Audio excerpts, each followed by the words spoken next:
You wake up and something feels wrong. Not wrong like a bad dream.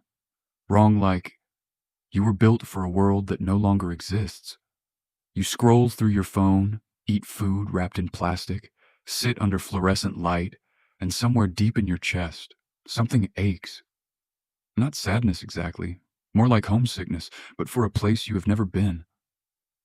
That feeling has a name, and it is older than language itself. Evolutionary psychologists call it a mismatch. Your body, your brain, your nervous system, they were sculpted across millions of years to survive a very specific kind of world. A world of open savanna, seasonal hunger, constant movement, deep darkness at night, and a tight band of 50 people who knew your name. That world is gone. But you are still running its software. You were born 10,000 years too late. Or maybe too early. Because what you are about to discover is not just that your ancient wiring makes modern life harder. It is that your ancient wiring makes you extraordinary in ways civilization has almost entirely forgotten. Let's start with your body. Right now, your legs contain the blueprint of one of the greatest endurance machines evolution ever designed. Anthropologist Daniel Lieberman at Harvard spent decades studying barefoot runners in Kenya and fossil records of early Homo sapiens, and what he found was astonishing. Your ancestors did not sprint to hunt. They walked and walked and walked, sometimes 12 to 20 kilometers a day across broken terrain, often in heat that would hospitalize a modern person within hours. Your body is built to sweat in a way almost no other animal can. You have between 2 and 4 million sweat glands. A lion has almost none. Your ancient self could literally chase prey to death, running at a slow, steady pace for hours until the animal collapsed from heat exhaustion. It is called persistence hunting, and your body is still built for it. But you probably spend most of your day sitting down. That mismatch is not trivial. Evolutionary biologist John Medina at the University of Washington argues that your brain was designed to solve problems while moving, not while sitting. When you walk, blood flow to your prefrontal cortex increases. Pattern recognition sharpens. Memory consolidates faster. Your ancient brain literally thinks better on its feet. So when you feel foggy at your desk after lunch, that is not laziness. That is evolution telling you, get up. Move. You were not built for this chair. Now think about your eyes.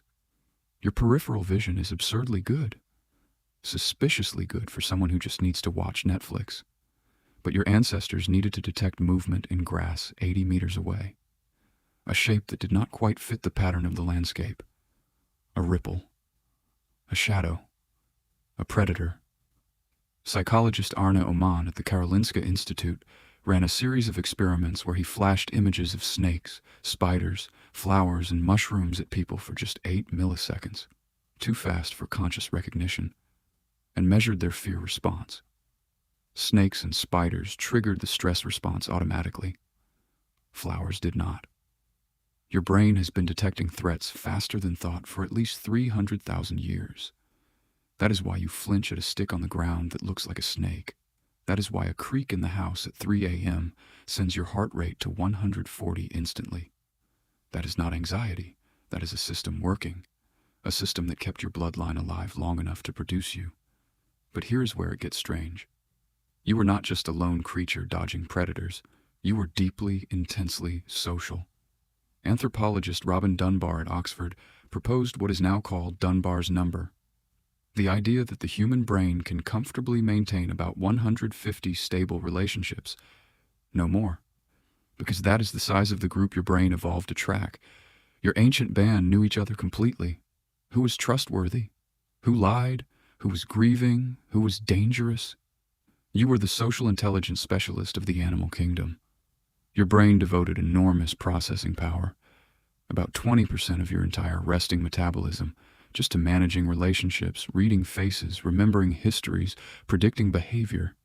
That system still runs in you every time you walk into a room and instantly scan every face. Every time you replay a conversation from 3 days ago and wonder what they really meant. Every time you feel genuine physical pain from being excluded from a group. Researchers Naomi Eisenberger And Matthew Lieberman at UCLA discovered something remarkable. Social rejection activates the same neural circuits as physical pain. The same ones.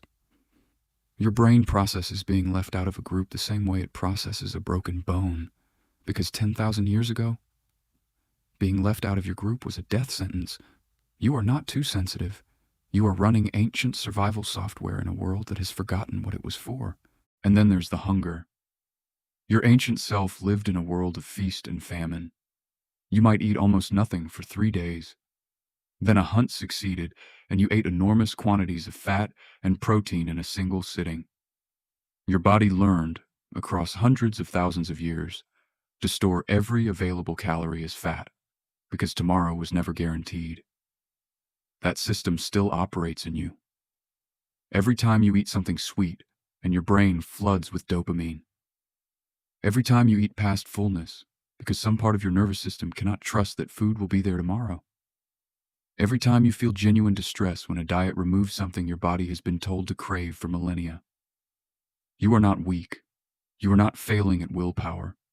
You are an organism designed for scarcity, living in a world of relentless abundance.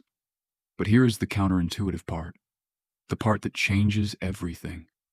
All of this ancient wiring, the endurance, the threat detection, the social intelligence, the feast and famine metabolism, is not just a burden. It is a latent power, one that almost no one is actively using. Studies by exercise scientist Tim Noakes at the University of Cape Town suggest that what you call your limit during physical exertion is not actually your body's limit. It is your brain's prediction of your limit, a protective guess. Your ancient self regularly exceeded that guess because survival demanded it, which means your real physical capacity is almost certainly larger than your modern brain is willing to let you discover.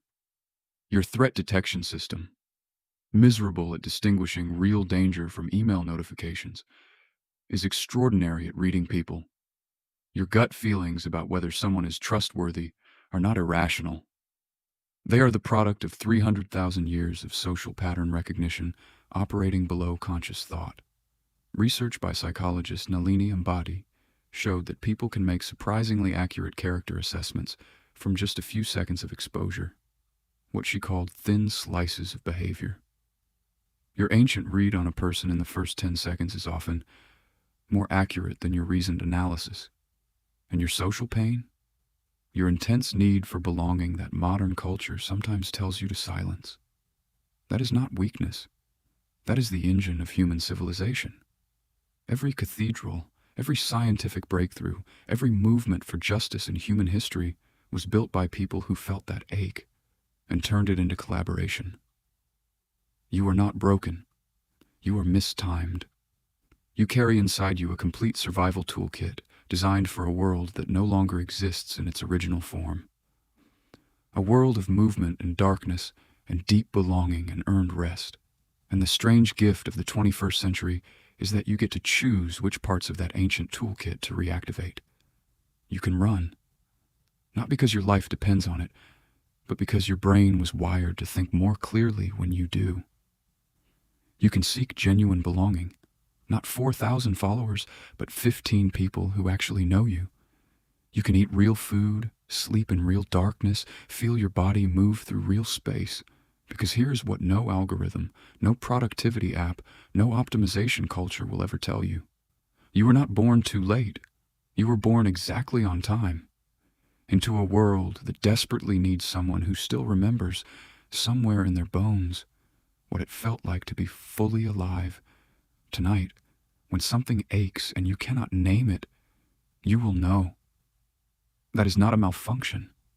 That is your ancestors still running, still scanning the horizon, still waiting for you to come home.